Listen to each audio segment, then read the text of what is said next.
Law enforcement and government agencies struggle with parking citations, often because no one will pay them.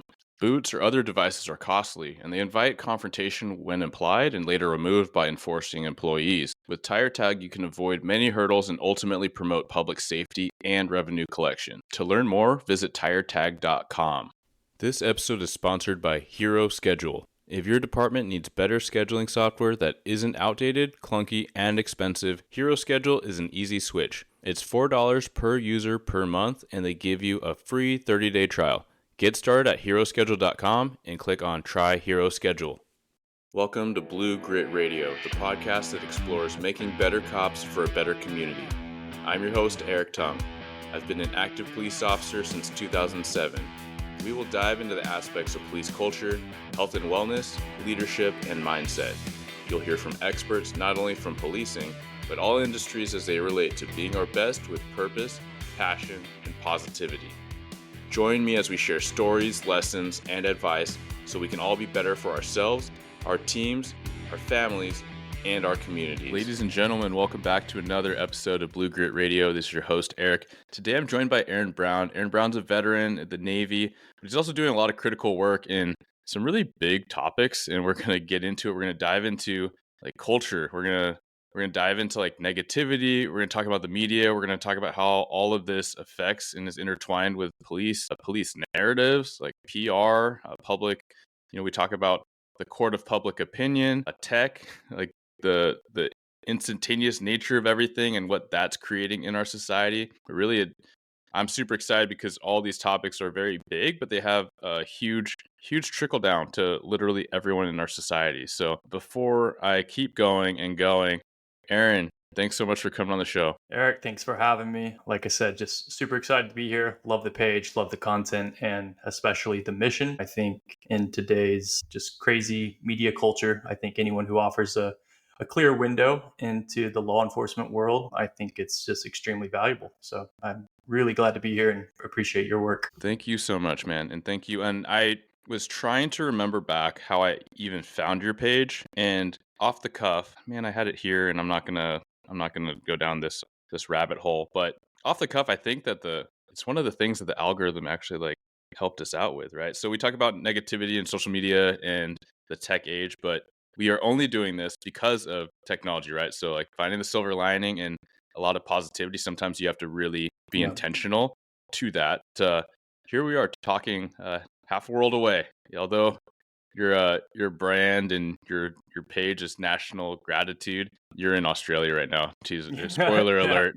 Yeah, kind of I don't know, a hypocrite. I'm working on the American political polarization problem, but I'm hiding out down under. But no, it's not. I don't think it's if anything, varied perspectives, even like situational, can be very helpful. And I pulled it up just to say, your tagline under here is exploring the nexus between emotion and politics. And I want that to sit with everyone for a moment because I've even said more recently, a lot of things I put out are not meant to be politicized, but how easily and how pervasive that becomes. And that's really the crux of what we're talking about today. Yeah, no, absolutely. It doesn't take much. I mean, we all have these narratives and these stories, and then we find that little bit of information that is somewhat familiar to that narrative or story, and it just activates that whole part of us. And it's just, like you said, very easy to unintentionally offend someone, or it's not a great time, but I'm glad we're here talking about it. Yeah, and that's why we're talking about it, right? So we can take some ownership of at least our own emotions. And I venture to guess, there's no way to know and like measure this, but I venture to guess that a large amount of listenership is very logical, very rational, right? If you're taking the time to listen to conversations like this, you are doing the deep dive and the work to reflect on how you can elevate yourself, how you can develop, how you can challenge your own beliefs and take on new ideas, stay curious, bring that to your team, your family, your community at large. Before we get into all the things we're talking about, I do want to take a moment and just recognize and learn about where you come from and why do you do this work. I mentioned your military career, but yeah, please share a bit about that for us. Yeah, absolutely. Yeah, so I was an officer in the Navy for 5 years. I did supply and logistics, suffered for my country on the beaches of San Diego and later in the beautiful Pacific island of Guam. So had Top some Gun good land. tours. Yeah, exactly. Coronado. Yeah, exactly. Yeah, I love it down there. I did, yeah, had some good tours, but the tagline, join the Navy, see the world. I joined the Navy and got to experience COVID on deployment. So Mm. I didn't get to do any of the super fun Navy stuff, which I don't know, probably contributed to why I'm not in the organization anymore, but that's all right.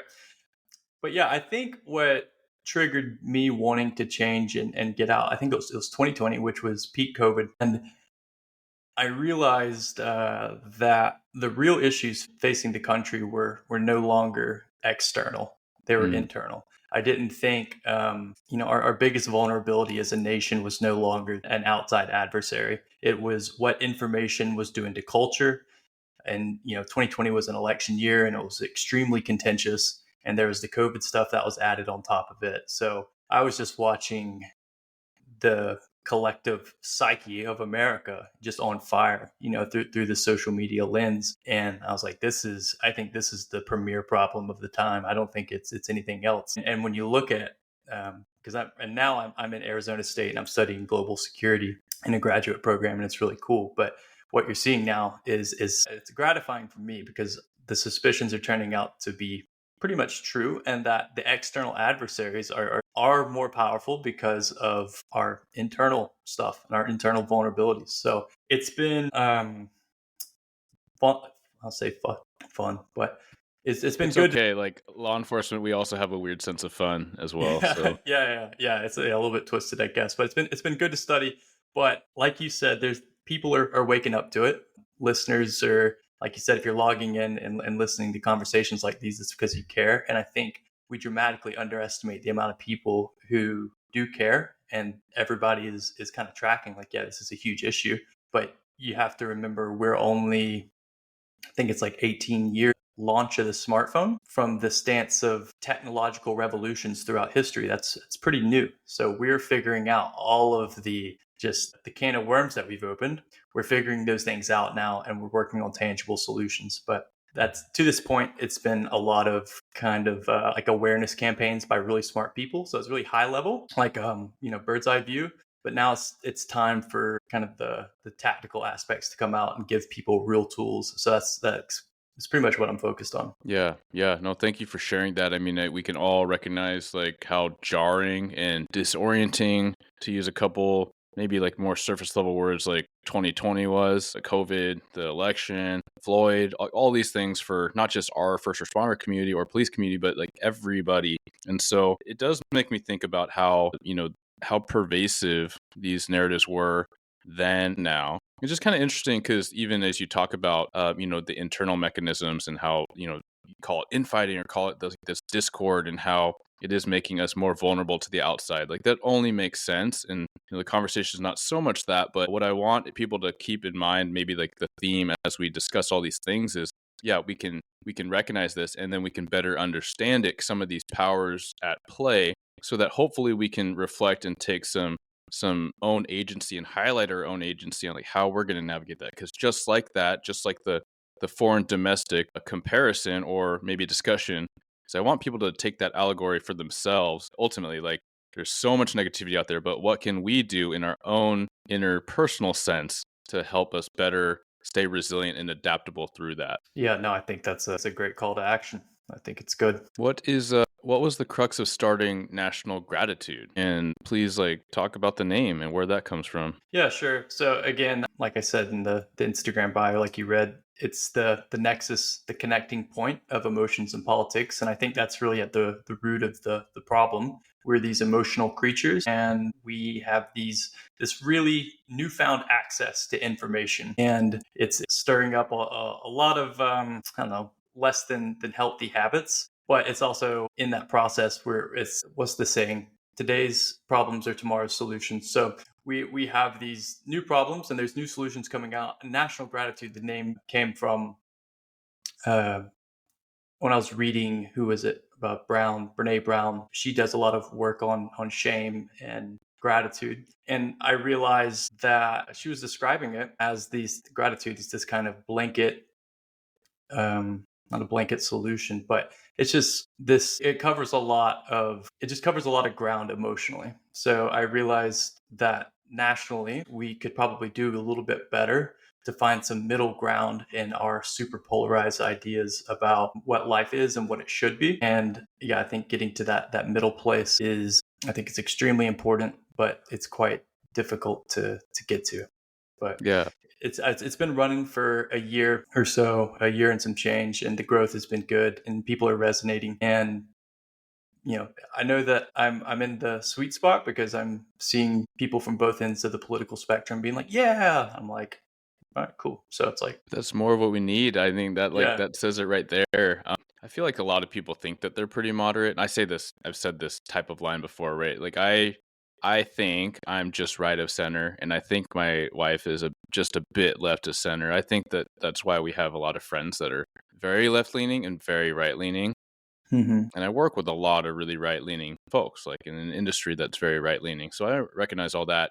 But I say that to kind of walk us into the start of this bigger conversation, which is, right now we're recording. It's we just hit March of 25, right? A lot of people are watching the news and national politics, like change of administration, and my wife's becoming more concerned with a lot of the things that she's seeing and reading. And it's not just like the pervasive large media, it's social media, it's Substack, it's blogs and all these things. And she was kind of explaining some of the things and some of the sentiments that are being shared in these formats. I was reminded of the last change of election, like so. And just to say, like, even though I like to think we're both pretty open-minded, what our algorithms are feeding us and how different our news in literally the same household, like we share the same bed, and share, I would say, like largely the same ideals on politics and life and how to live life. That's why we're married. But how different those things are, and maybe we could just, maybe I'll ask you to start us off on the conversation of negativity in the media and like why, like outside of, or maybe it's not necessarily outside of, but if it bleeds, it leads. Like, Hmm.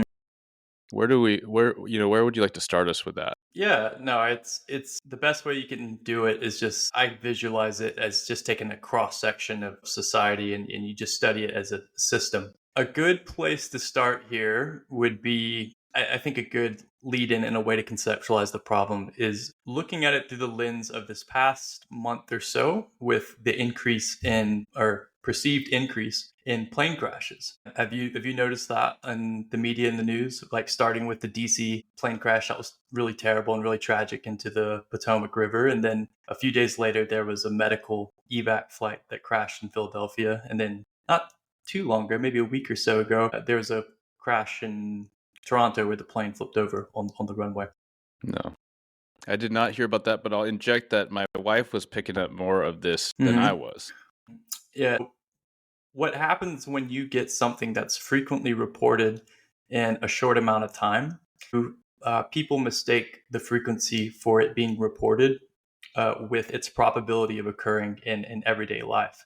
And when it comes to the media and negativity, and they bring that stuff to the table so frequently, it gives us the illusion that the world is growing more and more out of control. And I think that's one root cause of why we're here politically in America, why we're so divided, because we're quite frightened, and we're quite frustrated because we have this information brought to us so much. But the negativity piece of that, all of this stuff goes back to just our simple biology and the way that the way we've evolved, and for the environment that we were in for hundreds of thousands of years. Negativity is a survival mechanism. Hmm. We say in contemporary times, oh, why are we focusing on the negative so much? It's like, well, it was a fantastic survival tool. Right. If you just heard a whisper, in your old tribe thousands of years ago, if someone mentioned a tiger or a lion or something like that, when you're walking through the woods again, it pays to have that on your mind, because it might increase your reaction time, or it might cause you to take a different route or a different path. So that is going to drive you to pay attention to negative information. The point is that that evolutionary template never went away, and it's that is our operating system right now. So if we're just drawn and biologically hardwired to pay attention to threats, I mean, think about the conflicts of interest and you have when you have a commercial entity who profits from viewership. So you're just it's a terrible we're terribly vulnerable to negative information, and we have commercial entities who tell us stories. They're competing against each other too. There's Yeah. there's competitors in the market. They have to outperform each other.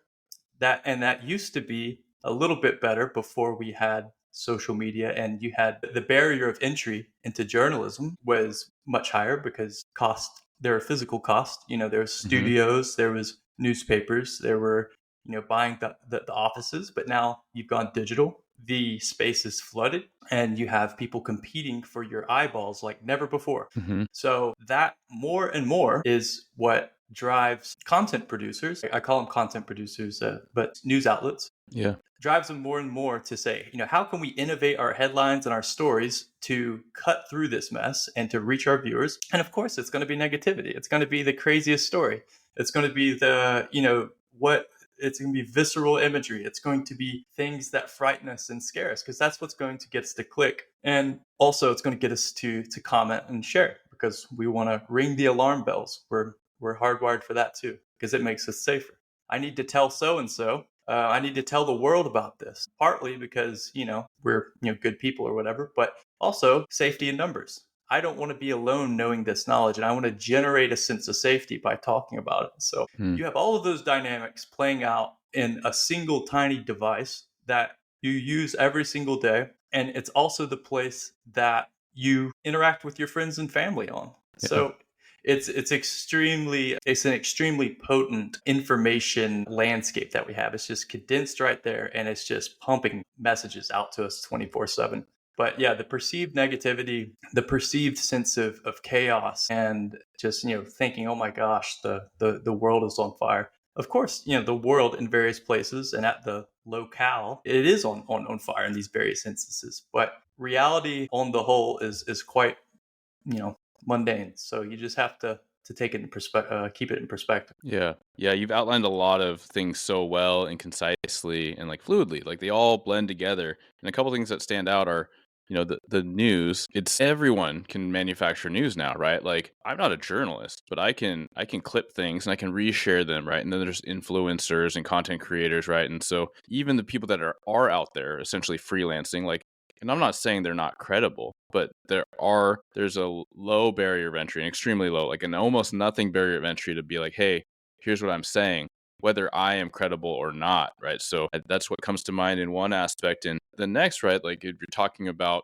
the access to all this news, it used to be like you just read what you read in the paper, and then you see what you see on the local news. In the morning, there's some weather, some local stuff. In the evening, maybe the national, international stuff.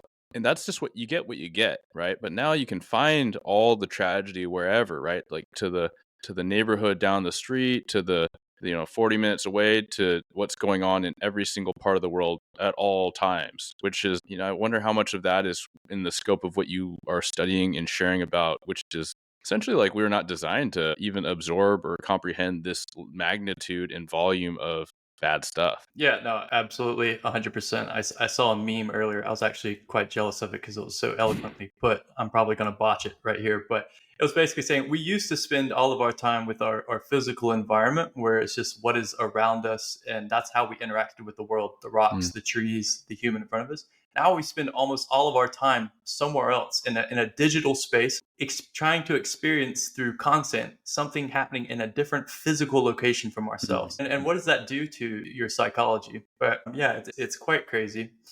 And again, I think it's going to take a long time to study what this is actually doing, and the psychological aspects of it make it difficult. When you think about the Industrial Revolution and factories being built, and then somebody started dumping sludge in a river and it killed fish, and like, oh, that's easy, that's tangible to see, it's a physical. But technology, these digital information causing political polarization that leads to a 20-year civilizational decline, that's not tangible. That's very difficult to legislate. And it is much more about, yeah, just being able to establish internal guardrails as a society. But that's so hard to do. I don't think, as we saw with the meta, and like censorship stuff, like you mentioned, the low barrier to entry. There was maybe a moment where that hammer could have been dropped on that stuff. And I'm not saying that sort of censorship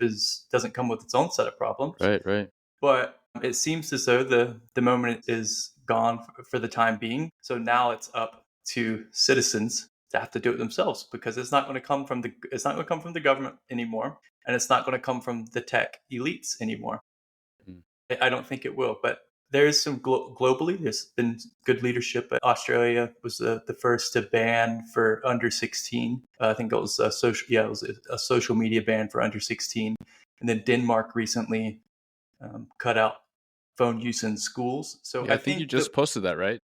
yeah, I posted it. It was just a couple days ago, I think. But yeah, it's that. I think more and more of that will start happening around the world. Like I said, because it lacks that tangible aspect, it's very difficult to even realize. Because if I say, if you have somebody who's outraged and is upset about something on the news, they don't understand what role that information in their phone played in it. They Hmm. just know, give you the reason why they're upset. X politician, Y issue. That's why. But it's really not. So yeah, tricky. Yeah, yeah, there's a lot there, and it makes me think about. I actually heard this a while ago. It wasn't like a long, long time ago, maybe a year or two ago, as a podcast talking about the perceived polarization, how like America's more at odds than ever. And this speaker, and I want to say they're a professor of some sort of social science, and I know that that's a really lame description and not citing the source, but I'll just introduce the idea and see what you think about it. But it was comparing the different, I suppose, iconic periods in American history of like polarization, and even to include, Civil War times, a time Yeah, where we literally went to war pretty and polarized back then. yeah, pretty polarized, and like how like states' rights and national oversight and control. You're even talking about as far as like censorship and whether it would be tech or whether the national agenda. Of course, there's pros and cons columns all over the place on any of these dynamics, but it was introducing this idea that we're actually more aligned these days, and so I had trouble kind of grappling with that, but just trying to be curious about it and what I thought about that. What does that invoke, I suppose, in you or evoke in you as we talk about Yeah. that? Yeah, no, I always think about stuff like that, where again, because we're hyper exposed to a very we're hyper exposed to society through a distorted lens of online media. So by those standards, the world is burning all the time. So Yeah. when I say, oh, the world is polarized and this and this and this, and then like you said, you read something like that and you say, well, yeah, I do wonder if this is just a distorted effect from online media. I don't know. Yeah, I would love to see the data they used on that, but I just anecdotally looking at it, yeah, I'm a big believer in the bell curve. And when you look at online interactions and the type of people who comment the most, they tend to be from the extreme ends of the spectrum. Sure. So you do need to realize, like you brought up, there's a vast amount of people out there who just they're not invested, Hmm. which can be a comforting thought in a time of just perceived extremity. It is nice to know some people are checked out. Yeah, there's those people, and then there's plenty of people, like you said, mid center and mid right, mid left. They're married couples. They have conversations about things. They work through them. They have big friend groups. They're not just these political rage bots who just are you know road raging through town, driving people off the road because of they're listening to the news. Hmm.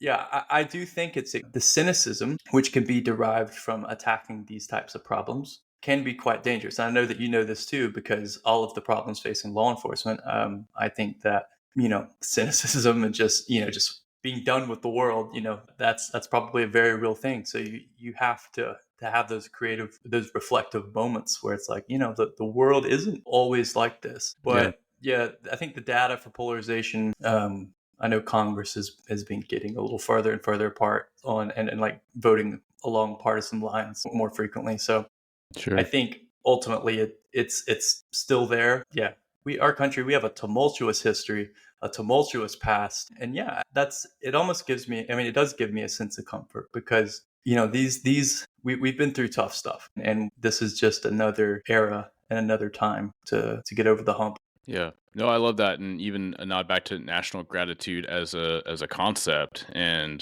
There should always be a silver lining, and if we don't see it, we got to find it. And that's really the point of a lot of my project. I love that you brought up law enforcement and the bleed towards cynicism, like that pervasive dripping towards that, because that is the thing. Like people don't call 911 on their great days. They don't have like a pizza party just cuz, and they're like, "Hey, like cops should be here, EMS should be here."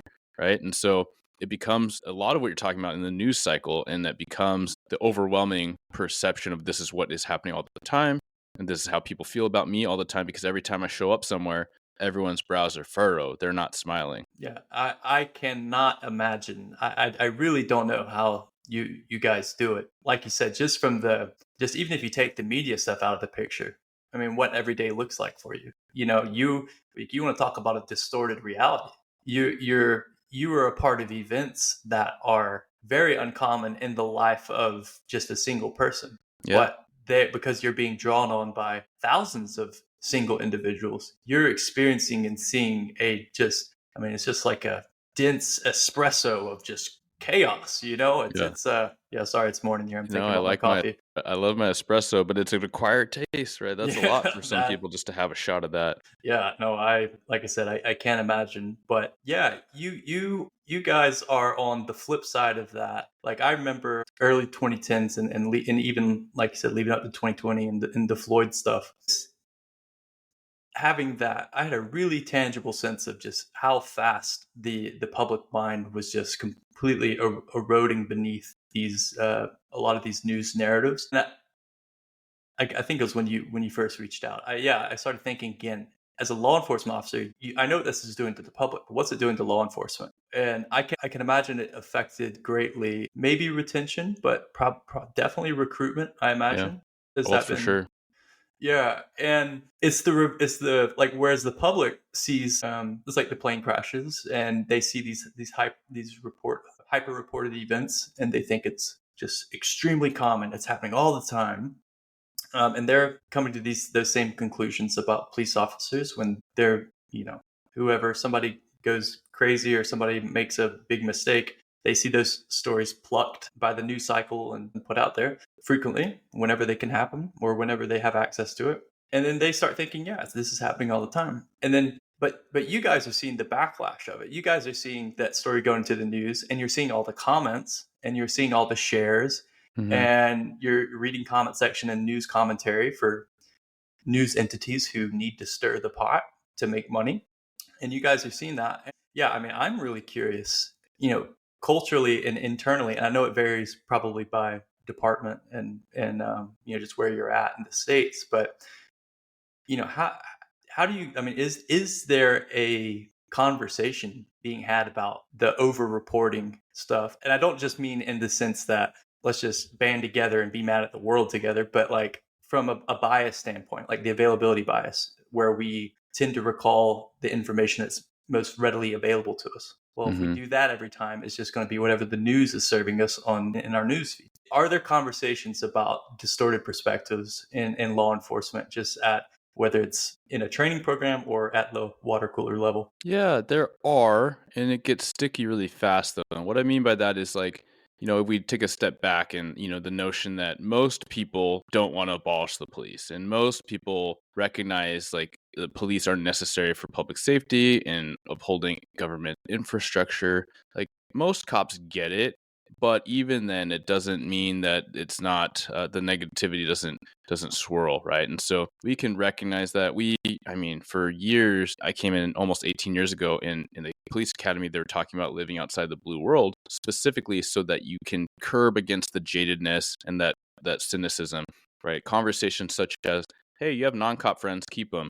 Like, make sure you actually keep them. Hey, have hobbies. Dr. Gilmartin's done a very, I suppose, an iconic book in the space about emotional survival. People cite it, people talk about it, but it doesn't, not at all to say that that's not great work and conversations, but it's apparently not enough, right? And that's part of where this project comes in, and many other people in the space talking about this kind of stuff. But also at the same time, like it is a lot of why this project came up was not just wellness, like mental health and awareness and physical and such. It was also sharing and creating a space in that negativity swirl during COVID and post Floyd of like, hey, a lot of cops are here. We're trying to do the best we can. And also, you talking about COVID and how like jarring that was, that really takes me back because every time I talk about it with friends or kind of recall, try not to think about it because it was so bad. And for myself, living as a cop in Western Washington, a very liberal area, like I've never felt such like I didn't belong and I was so unwanted, even though I was Mm. like, kind of publicly like, hey, we're doing our best and we're trying. Like, even for me to be like looking outside and wondering if I should leave the state and, whether a family should move and my wife having those conversations, like, I never felt like such a pariah, even among some of my own friends. I don't Hmm. want to get into the nitty gritty of that, of Yeah. course, because it could get polarized fast. But I do share that just to share, like that's how pervasive all this stuff is, and that's how corrosive all this stuff is. Yeah, no, it's a good point. I mean, bringing up the social factors is extremely important because that's one of the things that makes the polarization sticky. That's what makes the outrage culture sticky. It makes it difficult to change because what happens when you take a hard stance on something and you get into the public square, whether that's online or something, you share an article and you post post a comment and you go public with an opinion. Well, now it's like the world has seen you, or at least we feel like the world knows that I'm a person who orients myself this way and I'm on this team and this side. So when you have someone doing something a bit differently, it can be quite challenging, but it also raises the walls inside of yourself to make change quite more difficult.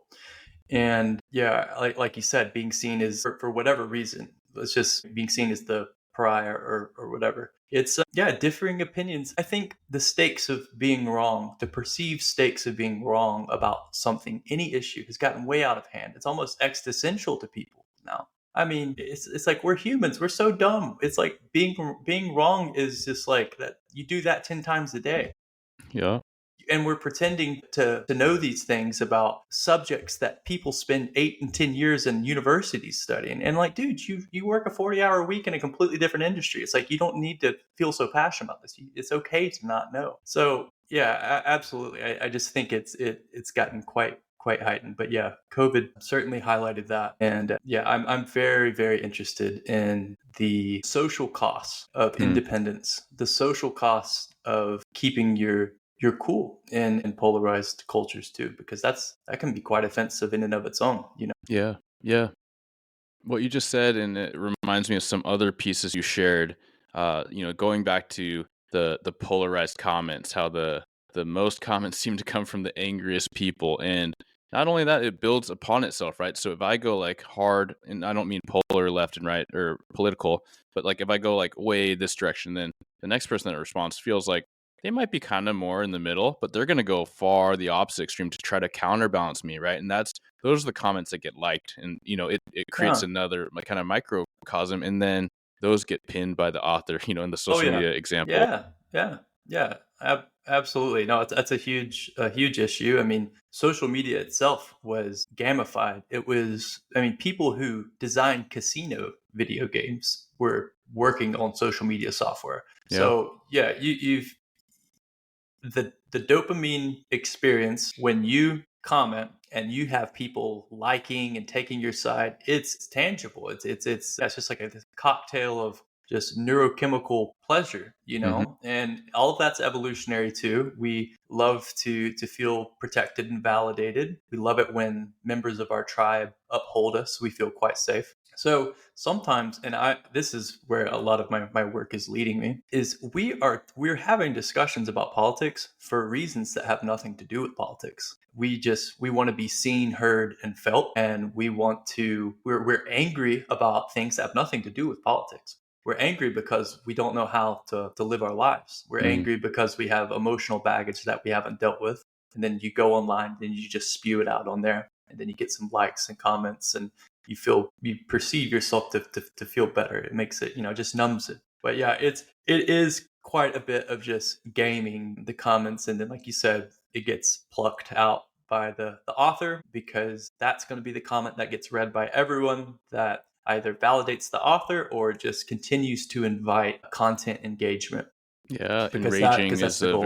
a very attractive one, right? Oh yeah, yeah, it's a moneymaker for sure. Just challenge somebody's deeply cherished beliefs, you'll be an influencer in no time. Yeah, yeah, and that's the thing is like as a content creator, I kind of cringe saying that, but I won't use a different word, but It is so pervasive. Like many of us, like you're a creator as well. You write, you post, you're sharing your ideas, and so many people in the space. Let's even just say like the first responder wellness space, because that's a smaller niche that I'm a part of that overlaps. But all of us got into this thing trying to share some story and perspective and other people's stories and perspectives just to help a few people, right? I realized that with this tool, social media and the internet and podcasting, it grew, but I could share with more than just people in my roll call, more than just the people I work the same shift with, right? More than just, the one colleague or two colleagues I have in the department next door. And so that should be good enough. However, because of the gamification, because of the likes, because of the dopamine, because of all these things, like, and the effort that goes into like writing these posts and taking the time, you're like, man, this one only got 5, but that one got 30. What's about that 30 that I want to help more people? So it becomes Yeah. really, really slippery when we just, we get sucked in. And I just want to Oh, invite, yeah. like, yeah, are we addicted to our phones? Absolutely. Like everyone that I've ever talked to has taken a social media break or better boundaries with phone. No one has not sung the praises of that practice. And if you don't think you're addicted to your phone, leave it in the house. Go do something for 20, 30, 40 an hour too. And if you are you're reaching your pocket, you're trying to see what, where you're standing there. I've been there so many times, just standing there just for a moment. And then I opened up my mail and my Instagram. Like, what am I doing? I had no conscientious like decision to do that. Yeah, absolutely. Yeah. What do you so yeah, you mentioned or we just talked about the kind of the gamification and the dopamine aspect of that usage. But I think what keeps us going back to our phones a lot, it continues to be about our biology and our desire for information that pertains to threat. Mm-hmm. If because there's what happens when you leave your phone. I mean, for me, I feel a bit vulnerable without it. And we don't know what to do with that feeling. I think a lot of us just feel ashamed because we're like, oh, wow, I'm just so addicted. And then, we just kind of laugh about it and then just go on. But I think what really makes it difficult to let go is from an information standpoint, we can access so much about what is going on in the world and what's going on socially within our tribe. That is extremely valuable at the biological level. It's extremely valuable to us. And when it's gone, we don't know. It's like this godlike source of information where we know we can. Is there war? Is prices getting too expensive? Is it going to be difficult for me to feed my family and eat? Is it going to be more difficult for me to do this and this? Is there a disease outbreak? Is there? I mean, just so many. And if we step away from that world, yeah, it can feel quite risky. And socially, it should that's especially true too, because we need to know what our other tribe members are doing. What are people Mm-hmm. saying? What are people wearing? How do I need to orient myself in the world? What opinions do I need to adopt? Mm-hmm. What clothes should I wear? What songs should I be listening to now? How can I improve my positioning in the tribe of people in the world to make me safer? And the phone for all those purposes is the ultimate tool. It's the ultimate tool. So a moment you put it away, you lose access to that information. But here's the thing: losing access to the information sounds like quite a big loss, but it's really not a loss, because anxiety, the thing that keeps you there, is largely an imagination. I think Mark Twain has the quote where he says, "I spent is something along the lines of this. I spent my life worrying about many things, most of which never happened." Mm-hmm. Yeah, I'm Like I there. said, so negativity, like we talked about in the beginning, our ancestors survived by focusing on the things that could potentially kill them. And if they did survive and didn't get killed, then that's a win. And they just paid a little bit of cost in terms of thinking about it. But now our threats have gotten so numerous where if we try to think about all of them, one, not all of them are going to happen. And the cost in anxiety and depression and just being completely overwhelmed by life itself vastly outweighs the advantages of being informed. Mm-hmm. And I say being informed because that used to be a thing that we tell people in school. It's good to be an informed citizen. Well, what does being informed look like when you have I forget I don't know the computer words. Like, is it terabyte? I don't know. That's But a it's big like, one. Yeah. yeah, it's a big one. Yeah, it's huge. But yeah, you just have so much information pumped out every day. It's like, well, what Yeah. does being informed mean? What is being informed? At some point, you have to make the shift from I'm going to be an informed person to I'm going to be a principled person, and I'm going to live my life by a set of principles that helps me live my life in a healthy way. I may not know the most about every issue in the world, but I do know that what's going on locally. I know Hmm. what's going on around me in my locale, in my community, and that's going to be the thing that I have to focus on, and that's how I'm going to operate. I'm not going to concern myself with the world that's burning, 100,000 miles this way and over here in this country and over here down here and up there and up there. I mean, it sounds when you say that, sounds inhumane. Yeah. Why? I'm supposed to care. Exhausting at best. Yeah. I mean, you're talking about what's more important, knowing what's happening in, two states away, or like how your kid feels when they get home from school. And how are you going to know unless you actually look them in the eye? And, Yep. I mean, one thing that came up in my thought process when you're talking about why we care about phones, it's kind of that like social status. And we can think about our young people, right? Our juveniles, our teenagers, right? Like we see how damaging like cyberbullying, but even on the lower end, like maybe your kid or a kid is not being bullied, but if they put a picture up and they're doing kind of the calculus of what that means, like how many likes do they get, and if they have it dramatically lower, they're like, do people not like me now, right? Am I irrelevant? And it's biological, as you pointed out so well. Like to have status and value in the tribe is survival. It's a survival mechanism, and the anxiety is real, especially in first responders. Like we become wired, self-select, and then we build. Essentially, contingency planning and thinking worst case scenario is a skill that makes us really good at our jobs, right? Like we get a 911 call, it's kind of cryptic. We start prepping our minds and even communicating over the radio, like all these things that may be occurring, and start doing all these, we need these extra tools, and hey, check on this thing. And can we figure out a phone number, who this person's calling from? Is there history? And maybe nothing happened. But we've already taken the mental leaps of worst case scenario in all these different ways. We get good at it, right? And so now we're basically programming ourselves to be more anxious, and I feel like that's definitely happened for myself. Yeah. I No, do want I to was share a gonna. story about that, No. like Oh yeah. phone. You talk about like like that phone is safety, and I've shared this story with coworkers, and I got laughed at. So that is validation that I should share it. I But like that. I like that logic, honestly. yeah, so here we go. My wife and I were changing phone carriers. And so at a certain point, when you get to a point, they need to like download your information and then transfer it to the new phones, right? Or like, the cloud or what have you. But they need it for a little bit. Well, we were supposed to meet like my family, my mom, and like, she had my daughter and like nearby. And so we're like, it's going to be a bit. We could be late. And now they've started the syncing process. So we actually can't contact. And we're like, you know what? We'll just meet, and it keeps things easier. We'll just leave the phones, both phones. I don't even get out of the parking lot and I start feeling like extremely anxious and uncomfortable, because not only is it your phone, which is like, $1,000+ and there's that. And then also it is your lifeline, right? Like if you need to call for help, okay, 911 or something else, there's that. Also, it's your insurance card. So then I start thinking like, oh my gosh, like if I get in the smallest fender bender, I'm going to be delayed, but I can't even call. So they're going to be like, I don't have my insurance information. And then I start thinking, oh, what if this person is shady and they start downloading all my information somewhere else? And so there's that aspect. And I'm like, man, I'm going to be with that for hours. And then on and on. I was like, oh, what if something happens and my mom is delayed and she can't get a hold of us, and she changes plans and we have no response? And so, all to say, as my buddies were laughing at me like, you're a crazy person, I'm like, maybe, but this is the world we live in now. And these are the heightened dynamics. Yeah, no, that's a great story. I think if people had the capability and the what's the word, the language to put that to voice, I think people would share very similar experiences to what you said. It's like I said, survival tool. It's but you know you mentioned the social piece and the safety that about worrying about what people around you and not being able to reach others. I think that reminded me of an important note here.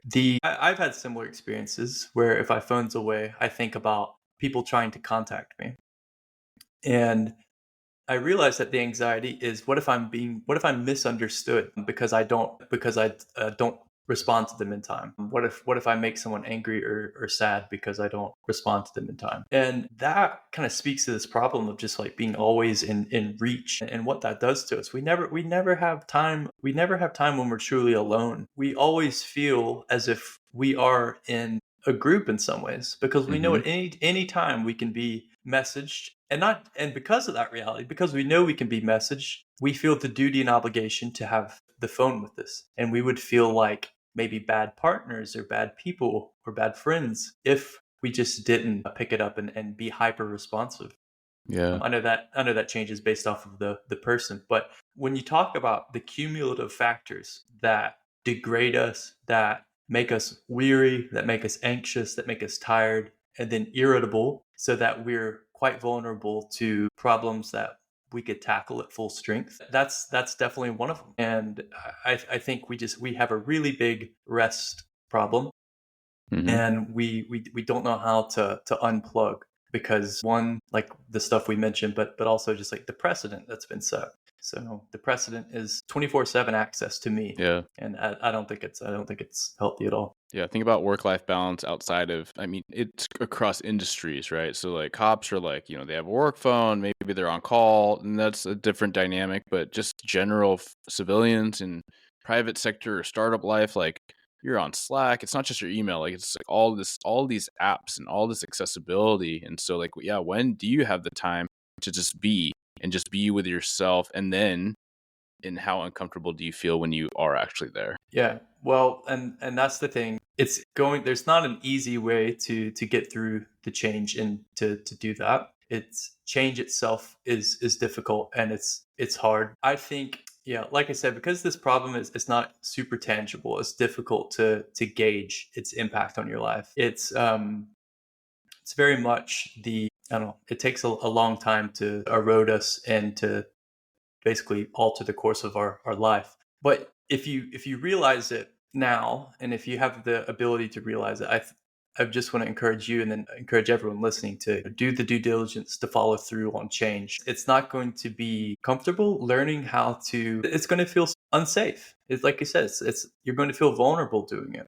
But the clarity that you get from drawing boundaries against excess information, excess social media usage, the clarity that you get is actually going to be a net advantage against if you were just constantly plugged in. You feel like you are gaining something by being plugged in, but over time, you're actually losing. There may be times, yes, like if you go out or somewhere and you're meeting with friends and you don't know the latest and greatest, and then you can be anxious, sure, if you want to do that, but the clarity and the strength that you will gain over time, because you've learned to manage information and you've learned to manage the demands of technology in your life, you're going to be at a better place. But do not expect to not feel vulnerable. Yeah, Double yeah. negative there. But you can't do it without vulnerability. You can't do it without feeling crazy. You can't do it without feeling unsafe. So expect that. So that's Mm. a lot of people turn around at that point. Like, this is supposed to, if it was so bad, then why does it feel, Yeah. it's expected. Yeah, I like it because it is such a part of our lives now, our devices and our connectedness. And there are some good things with that, but we've illustrated a lot of slippery, not so good things, right? And so, just like physical health, we know it's uncomfortable. Like, literally, if you're working out and you've not worked out in a long time or ever, like, you do feel like you're going to get hurt. You feel like you're going to hurt. Maybe you feel like you're dying, right? Like, because your heart's never Yep. felt that way.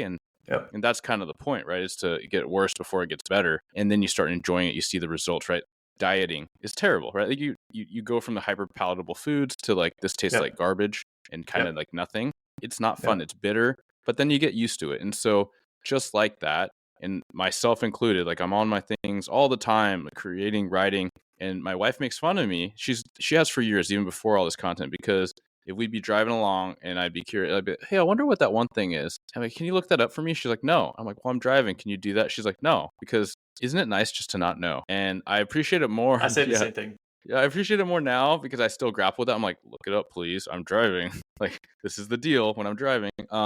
But no, I appreciate that she's pushing back and fighting me on it, because she's like, why does it matter? And like, Mm-hmm. we could just make up a thing or just like leave it alone. Mm-hmm. And ultimately, in the big picture, she's right. Right. So it's like, I love where this conversation has gone. It's helping me, and I'm sure all the listeners understand more of the why beyond just like, well, I guess like, negativity sells. It is complicated, but at the same time, the takeaways can be somewhat simple, right? Even just the not being responded to, like this just popping up in my head, like what something I might apply, because maybe I respond to people really quickly, but how often have you seen someone, like you go to text them and it says that their notifications are turned off, or they're like a do not disturb mode, and you know that like if you text them they just won't see it, which is cool, they're busy, but like the irony perhaps is like you set your do not disturb, and you know you're going to get to stuff later, but people know you're doing something and you leave your phone, right? You're not actually doing anything where you're like, well, you are, but not maybe what you would have originally intended it to be, but you put the do not disturb on, or like I'm asleep, and you go walk for like 30, 40 minutes. Like that could be a pretty fantastic thing. Yeah, definitely so. Like I said, it's quite ingrained, but programming those moments, those analog moments of being in the physical environment, being where your body is. That's what I try to tell myself. Just be where your body is for one moment and realize that the world is not. It's chaos in places, but it's quite normal and quite functional in other places. And I try to say, treat the walk in the park with the same way that you treat scroll through your newsfeed, where note what isn't happening in your everyday life. Note the mundane aspects, the simple nature and things that just there's no chaos around you. People are just living, moving, breathing. Yeah, I mean under the hood people have crazy lives, but if you learn to treat mundane everyday life as if it were an event, you would realize that that normalcy greatly exceeds extremity in America, at least. That's important because when you partner with that normalcy, you have a grounding and anchoring effect in culture. You become someone who isn't going to be lifted away and swept away in this crazy mob style argument. Yeah, you're a grounding influence if you're capable of doing that. And I think doing it in your organizations, doing it in your families, it is a vital time to be able to do that. So I definitely encourage people to practice being where their body is and being thankful and noting the normalcy of everyday life. Yeah, I love that. What I hear is that presence, that pause, reflection, just slowing down, taking a beat, and yeah, gratitude. And so Yep. I think so many fantastic takeaways that people can reflect and adopt and adapt what that means for them and what they can implement. Aaron, I thank you so much for your time. Could you please tell the listeners, like, if there's anything else you're working on? I know your studies for sure, but then, anything in closing and where people can find you. Yeah. So yeah, like you mentioned, I'm doing a lot of studying with school right now. So that's a lot of it, but I'm also working on the early stages of a book. It's loosely called Outrage Detox. So if Love it. reclaiming your mind from political chaos. Working on that, I'm posting a lot of snippets from it, from my early drafts. I'm posting on my Instagram page, and that's at National Gratitude. So yeah, that's home base there on Instagram. But yeah, find me there. And Eric, I just really appreciate being here again. I think the work that you're doing is fantastic. I think the transparency and the window that you give people into the world of law enforcement. I know that's your main audience, but probably every now and then you have an outsider who Yeah. listens in, and like myself for one. Yeah, and it's an extremely valuable resource in today's crazy narrative world. Yeah. Thank you so much. And I really appreciate your wealth of knowledge. I mean, we're right at an hour. I know we could go for hours and hours, and probably a credit that we need to have you back in some form or fashion. So thanks again so much, Yeah, man. for sure, absolutely. Take care, Eric. Yeah, you too. Hey, Grit Nation, I got a couple things I'm really excited to share with you. The first is that the newsletter, free newsletter, is now live. All you got to do is go to bluegritwellness.com to subscribe. It is basically a summary of everything good and gritty for the week, including some exclusive content specifically on the newsletter. That'll include wellness information, nutrition, things that you ask, Q&A, as well as updates about Blue Grit, offerings, news, things that'll help you out. Next order of business. For years, I've been asked what kind of nutritional supplements I use because I've been into learning about health, nutrition, fitness for so long. And for years, I landed on NutriCost. And it's only a recent thing that I've been an affiliate, but now I get to pass the savings on to you. So if you go to NutriCost.com, use code BLUEGRIT, that's just Blue Grit, you get 10% off. Literally just a couple items, you get free shipping. And the reason why I found it was because it was always the best quality for the best value. So I always recommend people look at the ingredient list, look out for things like sucralose. It has the lowest amount of unnatural ingredients if you're looking for that kind of thing, whether it's your whey protein isolate, which I toggle on and off of, or organic vegan protein to cut down on different chemicals that I just generally like to avoid. It's not just protein, it's creatine, and minerals, vitamins, things like L-theanine and magnesium, which I use regularly to help my nervous system power down. It aids rest and recovery, promoting better sleep. So whatever it is, go to nutricost.com and you can just enter the code BLUEGRIT to get your 10% off. Thank you for tuning into another episode of Blue Grit Radio. As always, support this community by subscribing, giving us a 5-star review, and following, liking, and sharing posts on Blue Grit Wellness on Instagram. You can reach me there or email me at bluegritwellness@gmail.com. Be well and stay gritty.